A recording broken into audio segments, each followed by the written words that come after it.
Fresh out of the blocks, this is your roundup of the best football highlights from Japan. All of the goals bundled over the line for you. No one does it better. This is the J1 League Goal Zone. Kawasaki sit this round out, having already played their fixture. Nagoya will try to close the gap on the leaders as they take on Gamba. And it's the Yokohama Derby taking centre stage this week at the Nissan Stadium. Grampus saw their 17-match unbeaten streak end at the hands of Sagan and will be desperate to respond to that disappointment. Their opponents, Gamba, had proven difficult to break down, and their lack of firepower up front would likely be their downfall here. Just after the quarter-hour mark, Mateus playing the ball into the penalty area, Genshoji putting a defensive leg in the way, almost putting it past his own goalkeeper. But the home team were able to put one over the line themselves in the 29th minute. The cross coming open from Yuki Soma, finished by Ryogo Yamasaki. Sho Inagaki came close to making it 2 in time added on for stoppages in the first half, but this one deflected wide for a corner. But it only took 10 minutes of the second half for Nagoya to find their second. A good run down the left-hand side from Yuki Soma, who cuts to his right and finishes smartly. 2 down and looking a little hesitant going forward. Leandro Pereira fires from distance but can't find the target. Very late on, with the points already in the bag, Nagoya looking for a third through Manabu Saito, but the goalkeeper's fingertips prevent that one from going in. 2-0, it finishes. Two struggling teams met in Sapporo, each side trying to clamber their way up the table. The hosts with 1 win in their last 8, but the visitors were even worse off, just 3 points from their last 9, and still winless this season. Another uphill battle for Sendai away from home. Here's Shazad Haq. Susan keeps taking, here we go. So Lopez, oh, that was a good shot. A couple of really good shots and a decent save as well from Sugeno. They're asking for a penalty here, the Vigalta players. That was a good set piece. Helped, of course, Anderson Lopez's header. A shot on the volley. It went straight to the arm of Fukumori. Excellent save when you look at that again.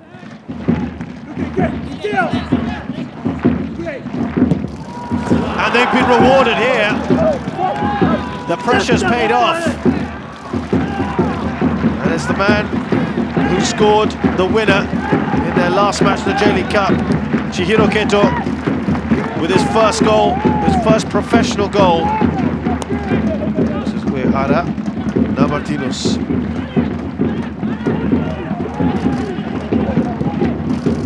Hot at the post, a decent effort from Keto, could have been his second. And a good chance there. Challenge him, storming forward to Ogashiwa. Does he take the shot? He does! And their first real chance on goal results in them scoring. Ogashiwa, inspired change by Mihailo Petrovic, gets them the equaliser. And the youngster's taken his goal well. There's the new man in Ogashiwa. He's looked bright, hasn't he, since his introduction.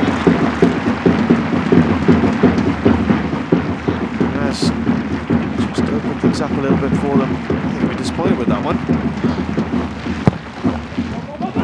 Free header, and it is in. Jay Bothroyd, right at the end of this match.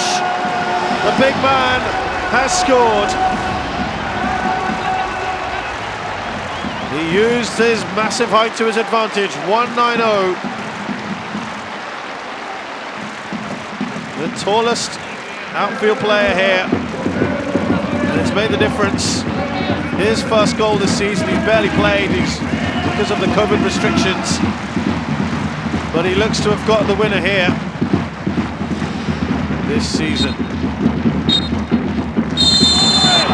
And it is a huge relief, Heartbreak for Vegonta Sendai.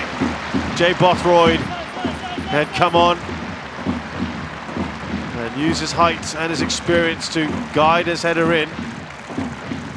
And the full-time score here is Hokkaido Consadole Sapporo 2, Vegonta Sendai 1. Tokyo lost their second match in a row and needed to come up with a better game plan if they were to stop dropping down the table. Sagan came to town on the back of a big win in Nagoya, and their return to form could see them come away with another positive result. First blood to the visitors. 18 minutes in, Yuta Higuchi with the cross, Noriyoshi Sakai getting his head to the ball. And Higuchi was involved again in the 34th minute from distance, showing excellent striking skills. 2-0 to the visitors. Early in the second half, and the Sagan goalkeeper couldn't react in time as Masato Morishige rises high to pull one back.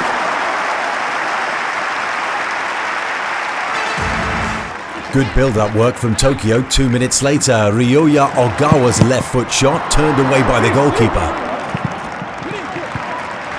And the home team kept piling on the pressure. Kensuke Nagai at the far post, heading that one across the face of the goal. But Tokyo's late pressure wasn't quite enough, even when Leandro checked onto his left foot and forced a good save from Park Il-gyu. Derby day in Yokohama, and two teams who couldn't be further apart. The Marinos hadn't lost since opening day, and that spelt trouble for Yokohama FC, who sit at the bottom of the table with only 2 points. A woeful start to their campaign. They'd probably have more to endure as they face their city rivals. Patrick Kinghorn has your commentary. Elba's on his own on this right-hand side. Can Elba find a cross, pulls it back. Linked in by Marcos Jr. And the shot just wide. It was not a million miles away. Wonderful turn and shot from Takehiro Ogihara. Onowo on the side, here he is. Onowo brought down, that's got to be a penalty. Clear cut. They won't need to check this on VAR. It'll be a yellow card as well. The pressure finally tells. Akamata is in the book and they can have absolutely no complaints. He looks crestfallen there, Hayakawa. He was onside Onowo, played onside by maybe a late pull-up by Takeda. And when Akamata's tackle came in, it got nothing of the ball and a whole lot of Adu Onowo. This is the dream start. And it's 1-0 Marinos. He sends Rokutan the wrong way, and the Brazilian dispatches it with ease. And Yokohama have a mountain to climb here half an hour in. Not without their promising moments coming forward. Climbing Elba! And Onowo finishes it off. Well, Elba couldn't get past Yuji Rokutan. But Onowo could. It was Onowo's initial header that was saved by Rokutan. Parried into the path of Elba. Wonderful delivery from Marcos Jr.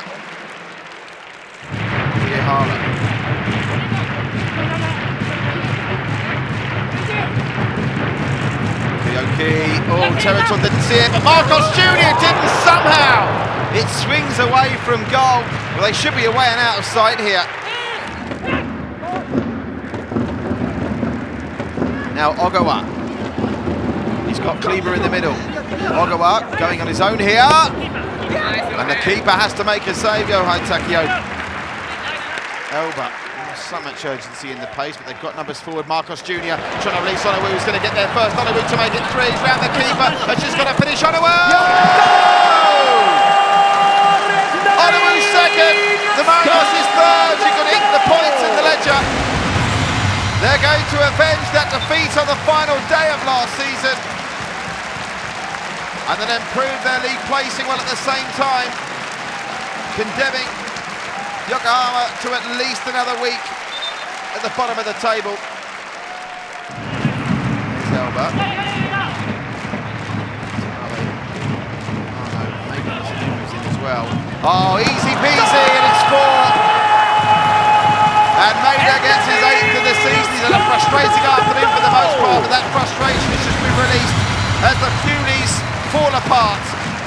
And in the final 20 minutes, this could get very ugly indeed. But away the races down the left with Elba, looking up to see where his countryman Leo Chiera is.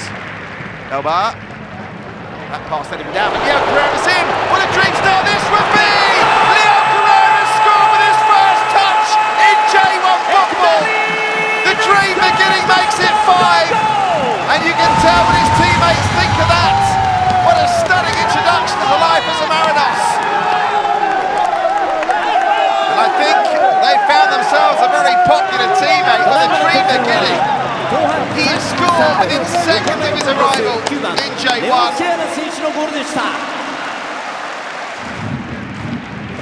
course, Marinos' next opponents in the league next Saturday. As our referee, Hidari Yamamoto, blows the full time, a thoroughly convincing win, and the Marinos did it really without showing their best. What they did demonstrate is the astonishing strength and depth they've got this season, as Ange Postecoglou has again potentially found 2 cracking players with his import signings in Elba and Leo Chiera. It's finished here. Yokohama F Marinos 5, Yokohama FC 0. Big thumping at the Nissan, and the Marinos go 9 unbeaten. More games coming up on the other side when we come back.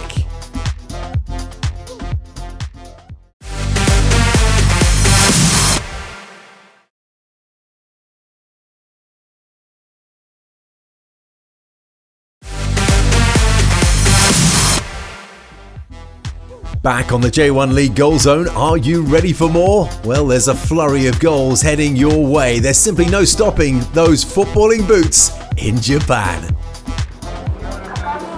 Sanfrecce had failed to record a win in their last 3 matches, with a draw against the leaders being the only recent badge of honour. Hoping to build on that performance as they hosted Avispa. But the visitors had proven to be good travellers, with only 1 loss so far. Good start for the visitors. Bruno Mendes striking from the near post. It takes a deflection from Sho Sasaki, and that sees Avispa go an early goal up. Looking for the equaliser just 3 minutes later, Junior Santos from distance, turned away by Masaki Murakami. But their equaliser did come in the 28th minute. Toshihiro Aoyama with the cross, Shunki Higashi getting a firm forehead to the ball.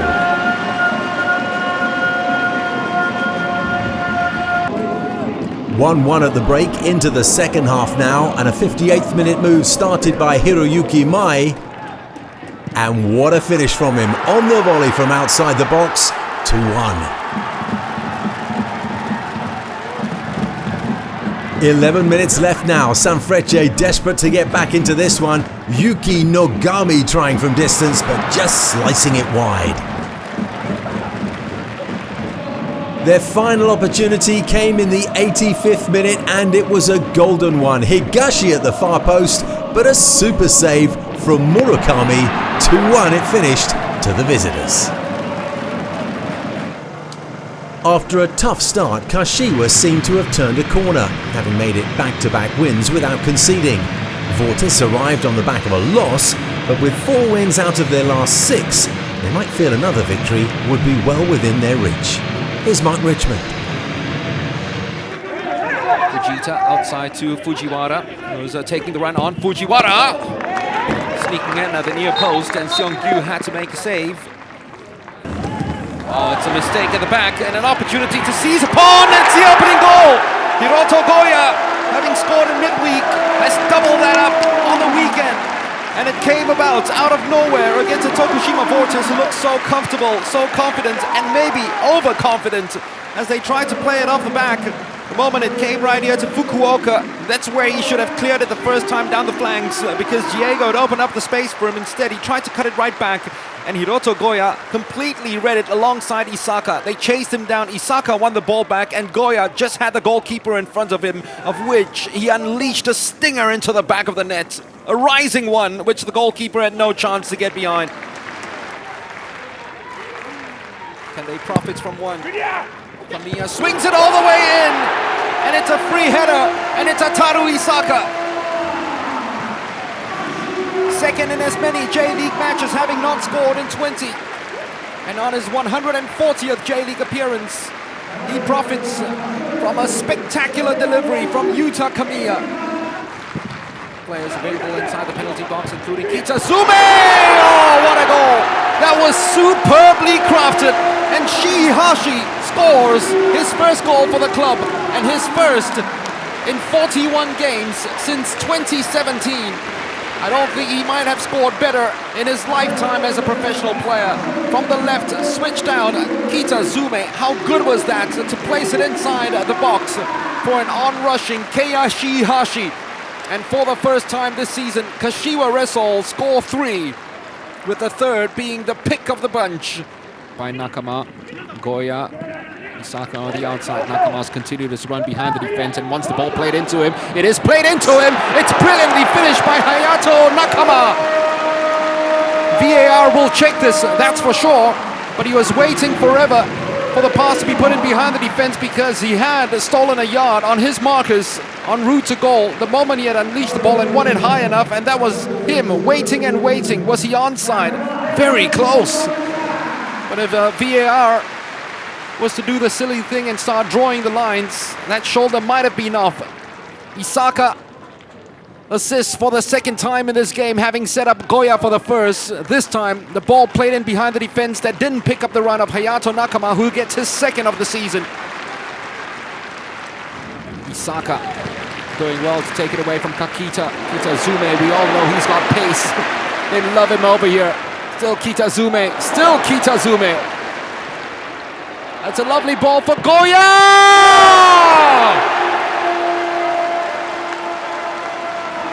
Sucker punch, counter-attacking football at its very best from Kashiwa Reysol. And it all stemmed from Kengo Kitazume. Double K with a killer pace. Not once, but twice. He refused to give it up. And then with the presence of mind and the quality to put in a touch that was enough in terms of pace and precision to latch it on for the strides of Goya, who gets another brace this season. Konishi, still Konishi. Oh, it's deflected and it's gone into the back of the net. Miyashiro will claim it, and Reysol will not have a clean sheet for the third game in a row. That was very clever work from the former Gamba youth player, Konishi. So I found some space, and that urgency to make the clearance and make sure that the goalkeeper doesn't do a lot of work. The ball was bounced off Miyashiro. A clearance by Shihashi. Turned away from a couple of challenges. The referee might blow full time here, and he does. The crowd totally appreciating it. The best display of the season for Kashiwa Reysol. The Tokushima Vortis chastening experience, of course. The first time they've conceded 5 since 2014, which is the last time they were in J1 League. It's back to the drawing board for Priatos. But for Nelsinho and his men, 5 of the best in a 5-star showing. 5-1 winners. Kashima made it 3 league games without defeat, and with a win under new manager Naoki Soma last time out, confidence should be picking up. Kobe were unbeaten in their last 6 and had yet to lose on the road, all things pointing to a tight contest. 16 minutes in and Ryotaro Araki picks up a loose ball, well saved by Daya Maikawa. The first goal scored by the visitors just before the half hour. Ayub Masika with a nice ball through to Kyogo Furuhashi, who finished very coolly indeed. 2 minutes from the break and Kashima's Shomadoi jumps unchallenged but can't get his header on target. Just after the hour mark and Furuhashi heads a bouncing ball home, but the linesman rules this one offside. And they would rue that missed opportunity because just 1 minute later, a good ball from Kento Misao finds Ayase Ueda, who with the help of a chunky deflection squeezes home the equaliser. All square and looking to break the deadlock just 4 minutes later. Misao tries from distance. And from the corner with 10 minutes left and the goal gaping, Ryoho Kikuchi couldn't quite find the target. 1-1 it finished. Shimizu hadn't found a win in their last 4 matches and now had to play a Shonan side who were unbeaten in their last 5. The visitors had conceded just once in 5, and with 4 of those ending in stalemate, another share of the spoils looked likely here. 34 minutes in and Shimizu's Thiago Santana with some intricate work. He can't quite finish what he started. Yuito Suzuki picks it up, but his shot inches wide. Into the second half and Santana lays the ball off nicely to Katsuhiro Nakayama. His shot placed towards the far post, but Kosei Tani reading it well. It took an hour for the first goal of the game to arrive. Shimizu's El Signo with a nice ball in. Santana picks his spot and that's 1-0. 16 minutes left and Nakayama breaks down the right. Will he shoot or pass? Santana receives the pass and was perhaps a little bit surprised. With 2 minutes left in the pouring rain, Shonan were looking for their equaliser. Shunya Maori with the cross and Wellington on his debut grabs a point. A 3-game winning run for Urawa came to an end against Cerezo in the previous round, but the hosts should be able to find their rhythm again when facing struggling Oita. The visitors were on a string of 6 losses and had failed to score in their last 4. Good early start for Urawa. Ryosuke Yamanaka finds Daigo Nishi, who volleys a bouncing ball into the net.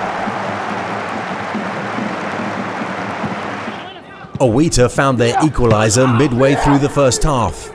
Yamato Mashida's shot taking a deflection and deceiving the goalkeeper. And they'd go ahead 4 minutes before the break. Machida taking advantage of a fortuitous bounce to put the visitors 2-1 up.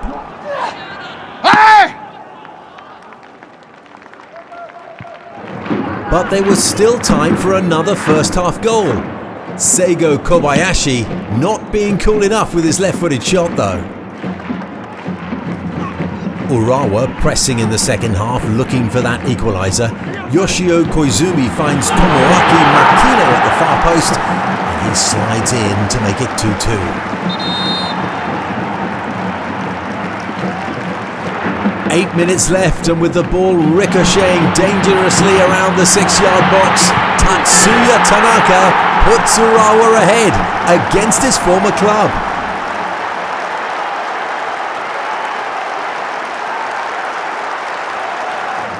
'93rd minute, Oita looking for the equaliser. Atsuki Ito with a great chance. Shusaku Nishikawa making a vital save. After a home win on opening day, finally Consadole get their second, while Sagan held on to claim an away win over Tokyo. It was a Marinos masterpiece on Derby Day, a 5-0 thumping of their city rivals, and Avispa continued their good run on the road, taking 3 points at the Edion. Huge win for Kashiwa at home, hammering Tokushima 5-1, and the Antlers and Kobe share the points in Kashima. Sitting at the top since round 2, Kawasaki lead Nagoya by 3 points now, with a vastly superior goal difference, and are the only team still undefeated. An impressive win by the Marinos sees them make headway, moving into 4th. A string of good results and Avispa move into the top half of the table. 3 wins in a row and Kashiwa almost breaking into the top half, while Vegalta and Yokohama still can't catch a break. All in the red this round and buried deeper at the bottom. 4 sides will see themselves drop into J2 next season, so they need to turn their act around quickly. We hope you enjoyed this wonderful set of goals from Japan. My name's Steve Dawson, and we'll see you next time with the J1 League Goal Zone.